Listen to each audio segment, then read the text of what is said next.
I lifted the coffee cup to my lips, ready to take a sip when the waiter leaned close and whispered, "Sir, don't drink it. Your daughter put something inside." In that instant, my heart froze.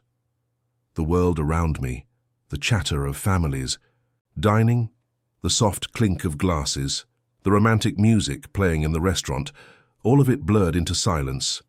My own daughter, the girl I raised, the girl I sacrificed everything for, the very reason I was even sitting in this fancy restaurant. So tonight, could she really have betrayed me like that? I didn't touch the cup. My hand trembled as I slowly lowered it back onto the table. My eyes followed the waiter, who had already moved on to another table, leaving me drowning in a storm of emotions. I looked across the table at the empty seat where my daughter had been sitting just moments before. She had excused herself to the bathroom, smiling sweetly at me, as though nothing was wrong. I kept staring at that cup. The rich aroma of coffee that had once been inviting now smelled like poison. My heart pounded in my chest, each beat louder than the last. Why would she do that? What could possibly make her want to harm me? As I sat there, I thought back to our relationship. My daughter, Emily, my pride, my joy.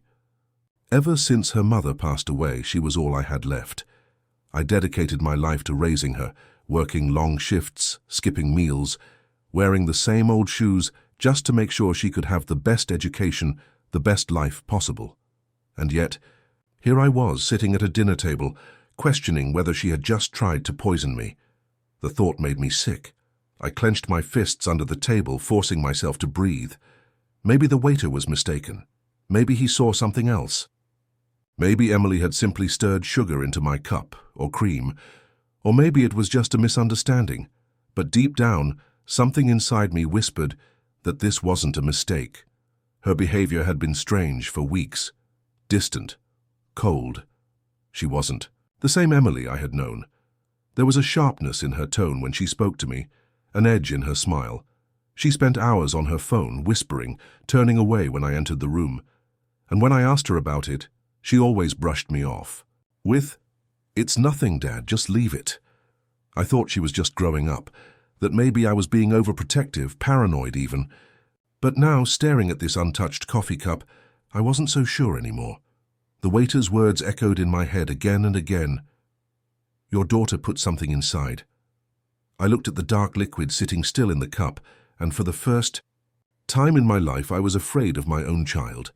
I sat frozen, my fingers tapping nervously on the tablecloth, the untouched coffee cup mocking me with its silence. My mind spun in circles. What if the waiter was wrong? What if Emily had just added sugar? What if I was overthinking? But then again, what if he was right? The thought was unbearable. The daughter I had raised, the girl I had protected from every danger, could she really see me as the enemy? Could she have really wanted to hurt me? I glanced toward the bathroom doors, waiting for her to return. Every second felt like an eternity. My chest tightened with each tick of the clock on the wall. I tried to steady my breathing, but the air felt heavy, suffocating. My eyes drifted back to the cup again.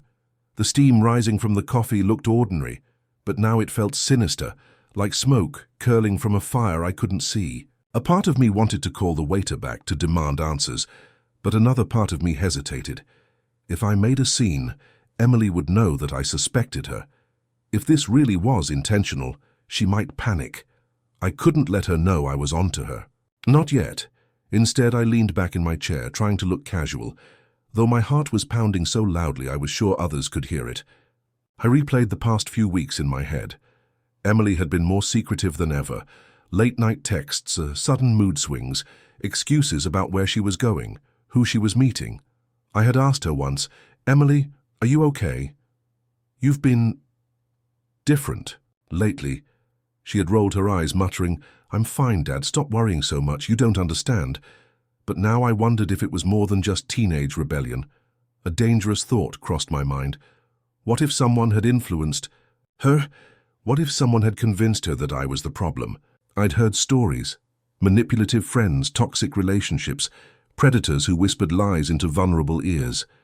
The idea twisted my stomach. Had someone poisoned her mind? and now she was trying to poison me. My hands grew clammy. I wiped them on my pants beneath the table, trying to calm myself. I couldn't jump to conclusions yet. I needed proof. But how? Then, suddenly, I saw Emily walking back from the bathroom. She looked calm, even cheerful, brushing her hair back with one hand as she smiled faintly. For a brief moment, she looked like the little girl I remembered, the child who used to run into my arms after school, giggling as I spun her around. But then my gaze flicked back to the cup, and the image shattered. Emily slid back into her chair, her eyes quickly darting to the coffee. It was subtle, but I saw it, that tiny flicker of anticipation, the way her lips twitched in a half-smile as she glanced at the untouched drink. She looked at me, raising her eyebrows. "Aren't you going to drink it, Dad? You always say coffee after dinner helps with digestion." Her voice was smooth, casual, almost teasing, but it made my skin crawl. I forced a smile, my mind racing. Should I call her out right now? Should I pretend nothing was wrong? Should I test her? I wrapped my hands around the warm cup again, staring into the dark liquid as if it might give me the answers I needed. Her words echoed in my ears. "Aren't you going to drink it, Dad?" The way she said it, light, playful, but beneath it there was something else, a shadow in her tone. I smiled faintly, nodding. "I will, Emily. I'm just letting it cool down a bit." My voice sounded steadier than I felt. Inside, I was trembling. She leaned back, crossing her arms as though she was waiting, watching. My chest ached. This wasn't how things were supposed to be. I thought of all the years we had shared, all the moments when it was just her and me against the world. I remembered when she was 5 years old, clutching my hand at her first day of school, her eyes wide with fear. "Don't leave me, Daddy," she had whispered, her tiny fingers holding onto me as if I were her anchor. I knelt down, smiling through my own tears, and told her, "I'll always be here, Emily. Always." And I meant it. When her mother died, Emily was only 10. She cried every night for weeks, curled up on the couch, her sobs shaking her small body. I held her, whispering, "It's okay, sweetheart, I've got you. You're not alone." I worked double shifts to pay for her school, trips to buy her birthday gifts, to keep a roof over our heads. I sacrificed everything, my own dreams, my own life, just so she could have a chance at a brighter future. And now, this? The girl who once called me her hero was now staring at me like a predator watching its prey. Why, Emily? Why? I wanted to ask her, but my throat was dry. Instead, I tried to act normal. I asked about her classes, about her friends, anything to break the tension. She gave me short answers, barely looking at me, her eyes drifting back to the coffee every few seconds. I tried to convince myself that maybe I was imagining things. Maybe the waiter was mistaken. Maybe Emily was just nervous about something else, something unrelated. But then I remembered the waiter's eyes, the urgency in his whisper. He wasn't joking, he wasn't mistaken. I couldn't ignore that. My hands tightened around the cup again, but I didn't drink. I just held it, as if testing her. And sure enough, her eyes followed every movement. Her lips curled into the faintest smile, a smile I didn't recognize, a smile that didn't belong to my daughter. That was when the fear turned into something else, a seed of anger. I had given this girl everything, my life, my soul, my sacrifices. And yet here I was, sitting across from her, wondering if she had just tried to kill me. My heart ached, but my resolve hardened. If there was poison in this cup, I wasn't going to be its victim, but I needed to know the truth. I stared at the cup in my hands, the steam brushing against my face, carrying with it a bitter smell that now felt sinister. Across the table, Emily leaned in slightly, her eyes narrowing. "What's wrong, Dad?" she asked softly. "You usually finish your coffee quickly. Is something bothering you?" Her voice was gentle, almost concerned, but I saw through it. I saw the flicker in her eyes, the way her gaze darted to the cup, the way her fingers tapped impatiently against the tablecloth. Forced myself to smile. "No, sweetheart, just lost in thought," About what? She pressed, tilting her head. I hesitated. For a split second I wanted to blurt it out, to ask her why she did it, what she put in my drink, what had driven her to this point, but my instincts stopped me. If I confronted her now, she might panic. She might deny everything, she might even lash out. No, I needed to play this carefully. So I chuckled lightly and said, "Just work. You know how it is." She smiled faintly, but there was no warmth in it, just a mask. I set the cup down deliberately, pretending not to notice her eyes following it. "You know," I said, keeping my tone casual, "you've been acting different lately. Is everything okay?" Her smile froze. She glanced down at her phone, then back at me. "I'm fine, Dad. Stop worrying so much." The same line, the same deflection. I clenched my jaw. Something was going on and I was going to find out what, but how? My mind raced. I needed proof. I couldn't accuse her without it. If I did, she'd only push me further away and maybe even try again. Then an idea struck me. I lifted the cup, holding it carefully, and raised it to my lips. Emily's eyes lit up. Her breath caught. For the first time all evening, she looked alive, alert, almost eager. I tilted the cup, but at the last second I pretended to cough. "Ah, excuse me," I said, setting it back down without taking a sip. Her face fell. Disappointment, frustration, and that was all the confirmation I needed. The waiter hadn't lied. Something was in that coffee. I leaned back in my chair, my expression calm, though inside I was burning. She thought she could fool me. She thought she could hurt me and I wouldn't notice, but she was wrong. I didn't know what her plan was or why she had turned against me, but I knew one thing. Tonight, the truth would come out. I folded my hands on the table, staring at my daughter as she avoided my gaze, pretending to scroll through her phone, and in that moment I made a silent vow. If Emily thought I was weak, if she thought I would sit quietly and let her destroy me, she was about to learn just how wrong she was, because I wasn't just her father. I was the man who had built his life around protecting her, and now I was ready to protect myself at any cost. The cup still sat untouched in front of me, a silent weapon waiting for its victim. I kept my eyes steady, but my mind was a storm. Emily thought I hadn't noticed, thought I was just distracted, but her tiny slip of expression when I faked, that sip told me everything I needed to know. And then out of the corner of my eye I saw the waiter, the same one who had whispered that warning to me. He moved through the room swiftly, refilling glasses, serving dishes, and yet every few moments his eyes flicked toward me, checking, making sure I hadn't drunk it. When our eyes met, he gave the smallest nod, almost imperceptible, but I caught it. He knew I was aware. He knew I hadn't ignored him. Emily, on the other hand, was still pretending everything was normal. She tapped her phone screen, smiling faintly, as though scrolling through messages, but her body language betrayed her. Every few seconds, her eyes darted back to the coffee, restless, impatient. I needed to know more. I needed answers. So I cleared my throat and said lightly, "You know, Emily, this place has good food. You really picked a nice restaurant." She looked up, blinking. "Yeah, I thought you'd like it." Her smile was polite, but her eyes remained cold. "You're right," I said. "I do like it. In fact, maybe I should tell the waiter, compliment the service." Her expression changed just slightly, the tiniest flicker of unease. That was it. Confirmation. She didn't want me talking to him. Why? I raised my hand slightly, signaling the waiter.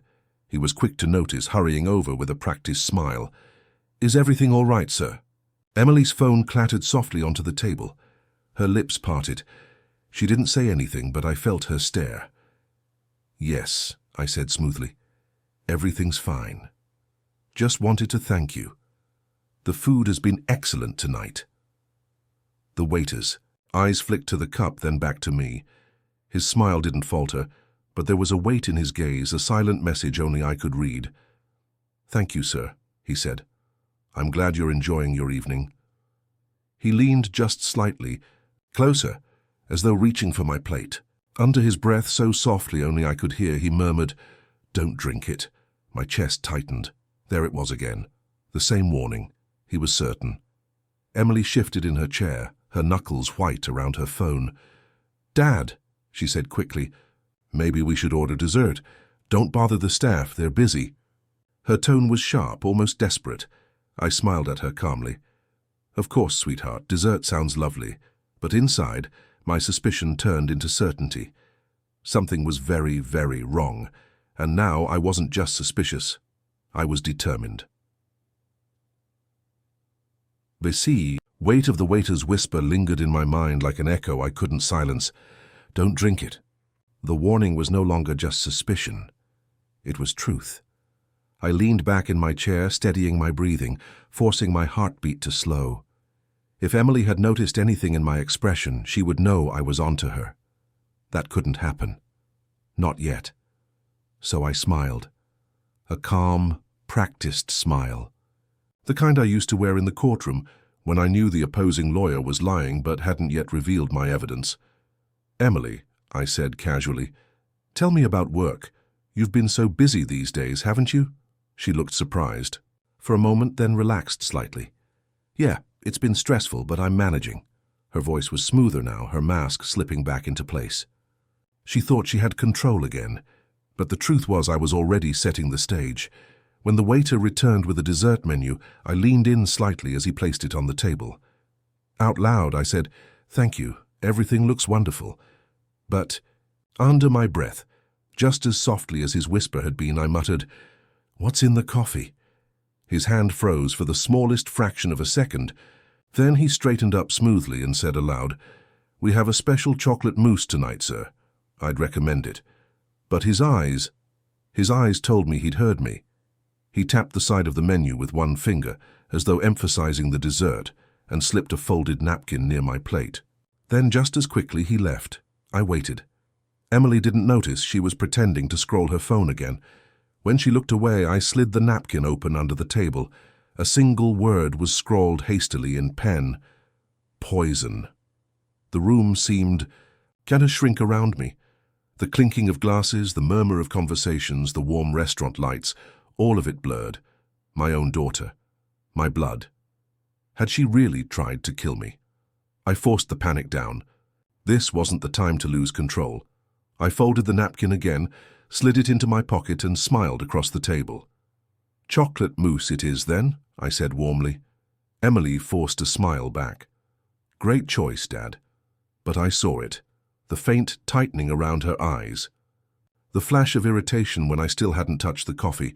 I knew then she was waiting for me to drink, and I knew something else too.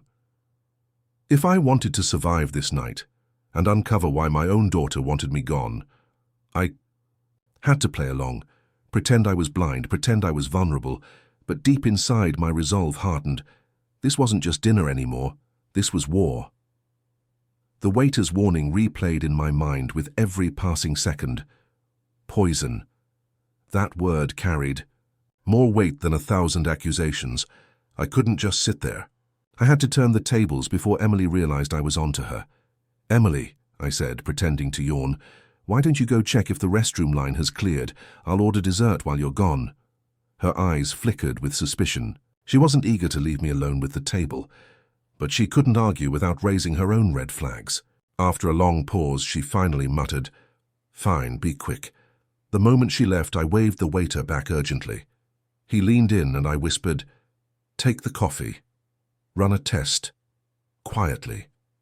His jaw tightened, but he gave a barely noticeable nod and slipped the cup off the table as if clearing it casually.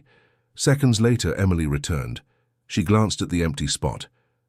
"Where's your coffee?" she asked, her voice almost too calm. "Oh, I asked them to warm it up," I said with a smile. "You know me. I hate lukewarm drinks." Her forced chuckle told me everything. She was waiting for me to drink, and the delay was getting under her skin. While we sat there in tense silence, the waiter returned with a tray. On it was not the coffee, but a rich slice of chocolate mousse. He set it down with practiced elegance and leaned close just enough to whisper, "Confirmed. It's lethal. Be careful." My heart pounded. My suspicions weren't just paranoia. My daughter had slipped poison into my coffee. I wanted to scream, to demand answers, to ask her how she could look me in the eye while plotting my death. But instead, I leaned back, took a deliberate forkful of mousse, and acted as though nothing was wrong. "Delicious," I murmured. Emily's eyes darted to the coffee's absence again. Her nails tapped against the table, sharp and impatient. She was unraveling and fast. Good. That's exactly what I wanted, because while she thought she was playing me, I was already 2 steps ahead. I had slipped the folded napkin back onto the tray as the waiter left, with one more word hastily scrawled beneath: poison. Police. By the time Emily realized the trap, it would be too late. For the first time that evening, I didn't just feel fear, I felt power. Emily's patience was slipping away like sand through a cracked glass. She stared at me, her forced smile stiff, her eyes darting again and again to the spot where my coffee had been. "Dad," she finally said, her voice honeyed but sharp at the edges, "aren't you going to finish your drink? You always say dinner isn't complete without coffee." I held her gaze, smiled, then leaned forward slightly. "I don't know, Emily. Maybe tonight feels different. Maybe tonight's the kind of night you remember forever." Her lips pressed into a thin line. She didn't like my answer. The waiter slipped past us again, his tray balanced with drinks for another table, but his eyes flicked toward me, then toward the entrance. Just for a second. Enough for me to understand. The police were already here. I felt a rush of relief, but I couldn't let Emily sense it. Not yet. This wasn't just about surviving. It was about exposing her, about knowing why. "Emily," I said softly, almost fatherly, "you seem tense tonight. Are you sure everything's okay?" She laughed, too loudly. "I'm fine, Dad. Why wouldn't I be?" But her hand trembled as she picked up her water glass. And in that tremor, I saw everything: her fear, her anger, her desperation. Before I could press further, 2 men in plain clothes approached the table. To anyone else, they looked like ordinary diners. But I caught the glint of badges as one, leaned slightly forward. "Sir, everything all right here?" Emily stiffened. "What? Who are they? Dad, what's going on?" I set my fork down carefully, my heartbeat steady now. "Emily," I said, my voice calm but razor-sharp. "The coffee was tested. Poison. Do you have any idea what you've just done?" Her face drained of color. She opened her mouth, then closed it again. The officers stepped closer, their presence suffocating the air around her. No, this isn't what you think," she stammered, but the cracks in her mask were wide. Open now. The cold, calculating daughter who had tried to play God was trembling like a child caught in a lie, and for the first time that night, I saw her not as my little girl, not even as a stranger, but as my enemy. The officer placed a firm hand on her shoulder. "Miss, you'll need to come with us." She looked at me then, eyes wild, tears spilling down her cheeks. "Dad, please, I didn't mean... I shook my head slowly. The weight of betrayal crushed me, but my voice was steady. "You tried to kill me, Emily? And the worst part, I don't even know why." As they led her away, her voice cracked across the restaurant, a mixture of rage and desperation. "You'll regret this, you'll see." But I didn't flinch because I knew one thing for certain. The truth had finally caught up with her, and I was still alive to tell the story. The sound of the restaurant that night haunted me for days after. The clinking of forks, the sharp echo of Emily's desperate cries, the heavy silence that followed when the police dragged her out. But nothing haunted me more than the question gnawing at my mind. Why? Why would my own daughter, the child I raised, the little girl whose hand I held when she took her first steps, the one I stayed up with during her fevers, want me dead? The morning after her arrest, I sat in my living room, staring at the empty coffee cup the police had returned as evidence. The poison traces had been confirmed by the lab. There was no mistake. Still, a part of me wanted to believe this was all some horrific misunderstanding. That Emily had been manipulated, threatened, forced, anything but the truth staring me in the face. The phone rang. It was the detective. "She's refusing to talk," he said, "but we've scheduled an interrogation this afternoon. You should come." Sometimes seeing a familiar face gets them to open up. A familiar face, her father. The very man she had tried to kill. I agreed. Not because I thought my presence would comfort her, but because I needed answers. Answers that no police report could give me. When I entered the holding room later that day, Emily sat hunched over the metal table, her wrists in handcuffs. She looked smaller somehow, fragile. But when her eyes lifted and met mine, the hatred in them nearly knocked the breath from my lungs. "Dad," she hissed, her voice low but venomous, "you shouldn't have stopped me." My blood ran cold. "Stopped you? Emily, you poisoned me. Your own father." Her lips curled into something between a smirk and a snarl. "You think this is about you? It's never been about you. It's about what you've taken from me." I staggered back, my mind spinning. "Taken from you, Emily? I gave you everything, every dollar I saved, every chance I had. I gave it to you." Her eyes burned with rage. "Not everything. You kept the one thing I wanted most. And you think I wouldn't notice?"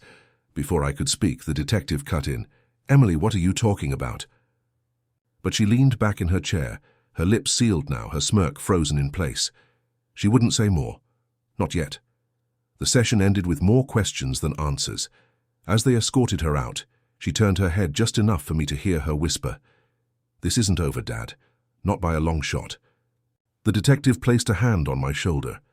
"She's hiding something big, and I have a feeling you're at the center of it." I walked out of that cold interrogation room with my stomach in knots, because for the first time in my life, I realized something terrifying. My daughter wasn't just trying to kill me, she was waging a war I didn't even understand. That night, I couldn't sleep. Emily's words echoed inside me like a curse. "You kept the one thing I wanted most." What did she mean? I had worked my entire life to give her comfort, opportunities, education. Sure, I wasn't perfect, but I had sacrificed everything. After her mother passed, I sat in my study, surrounded by old photo albums. Emily's smiling face stared back at me from every page. Her first day of kindergarten, her high school graduation, her 21st birthday. Each image was a piece of the daughter I thought I knew. But now, I began to wonder if I had missed the shadows between those smiles. I flipped through old paperwork, old letters, old financial documents. That's when I found it. A thick file labeled with my late wife's name, Margaret. Inside, neatly stored, was a copy of her will. My hands trembled as I scanned the pages. The will was clear. Half of her inheritance had been placed in a trust for Emily. But there was also a second clause.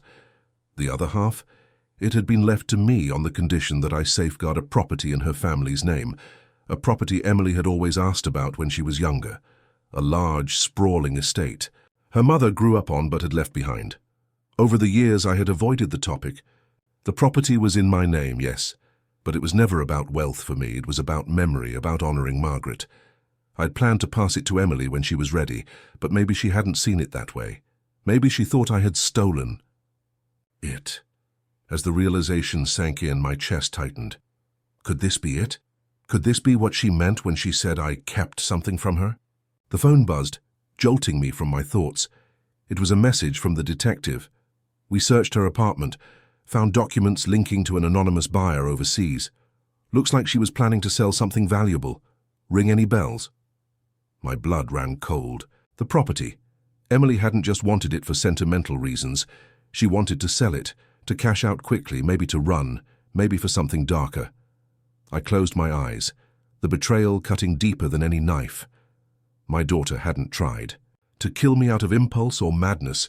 She had tried to erase me because I stood in the way of her fortune, and that meant this wasn't just greed, it was war over legacy.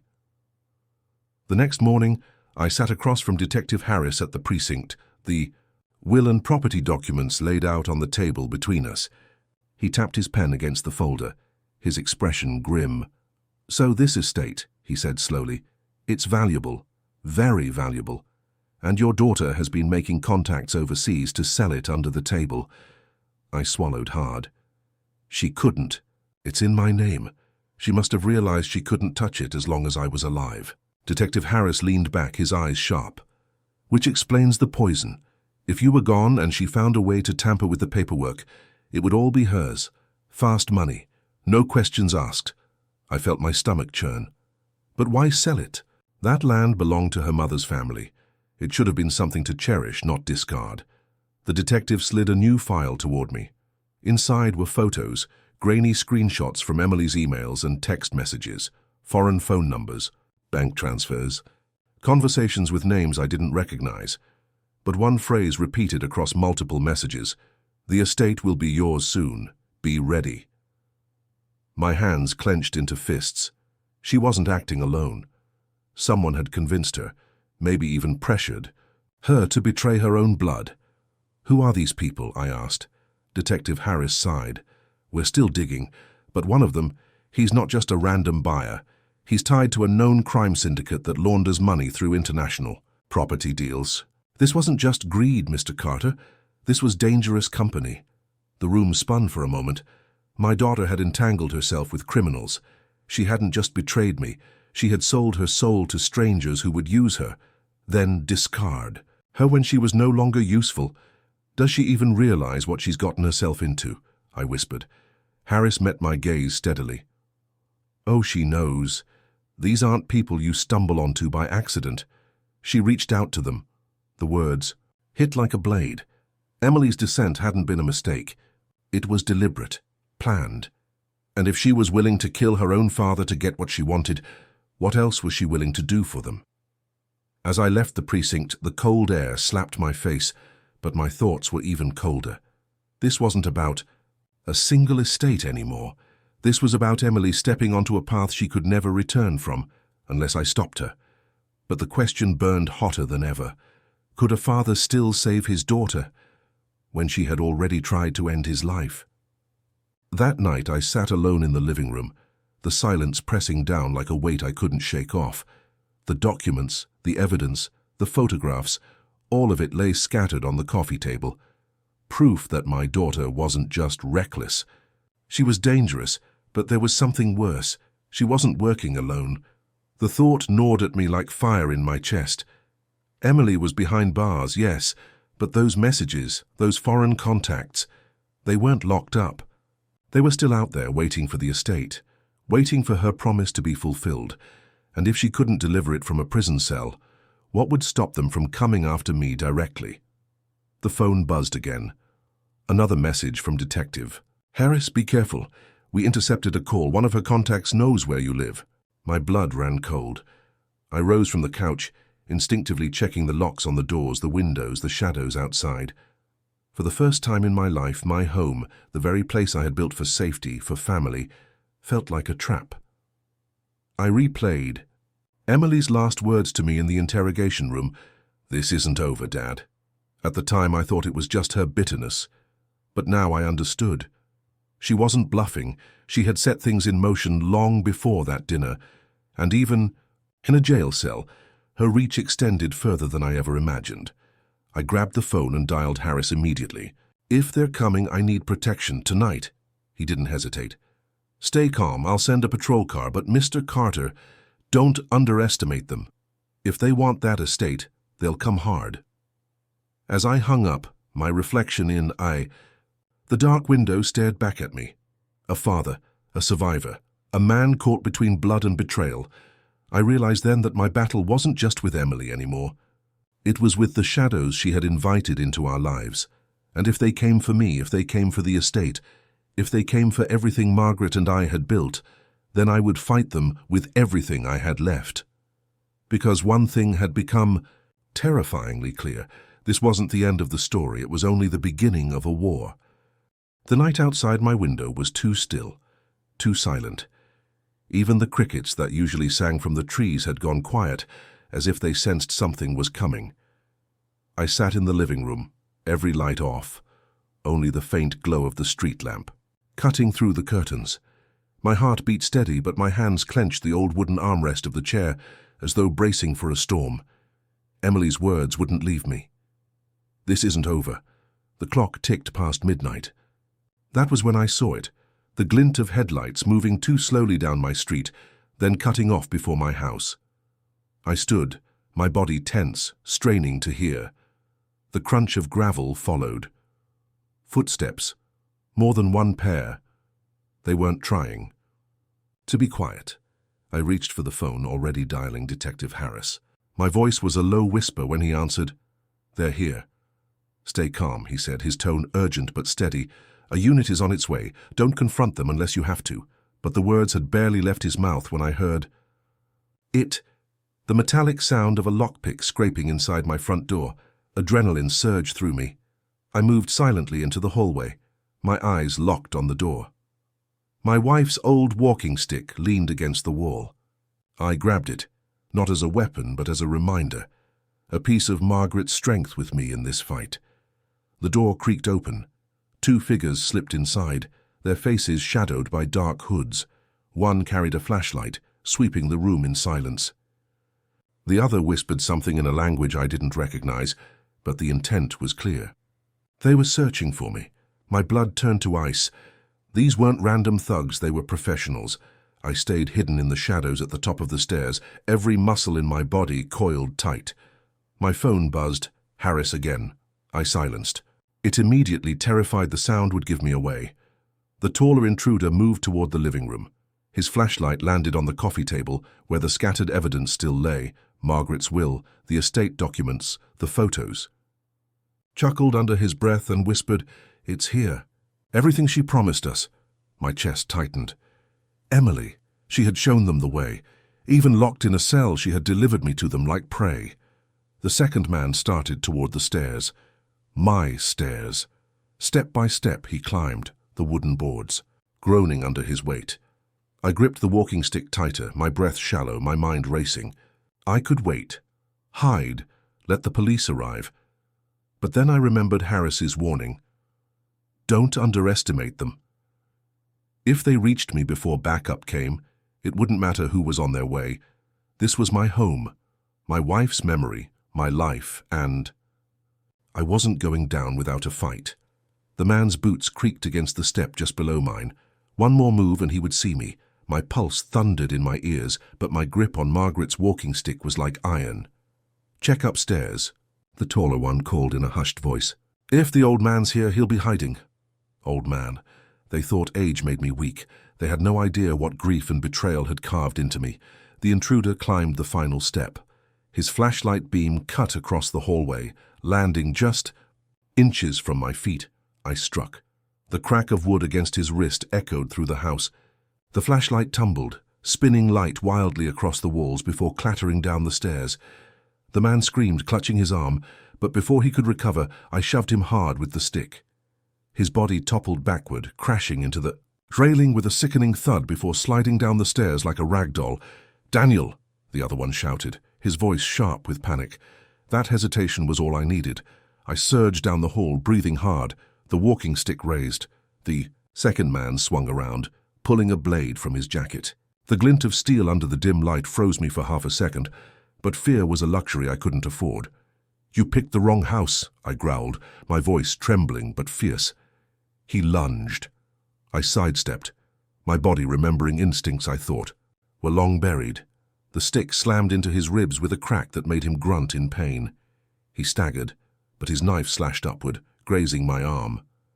A hot sting spread across my skin, blood soaking my sleeve. The sound of sirens wailed in the distance, faint but growing. Relief and urgency collided in my chest. If I could just hold on. But then his words cut through me, chilling my bones. "She said you'd be stubborn. She said you'd fight. But don't worry, old man. Emily sends her love." The world seemed to tilt beneath me. My daughter.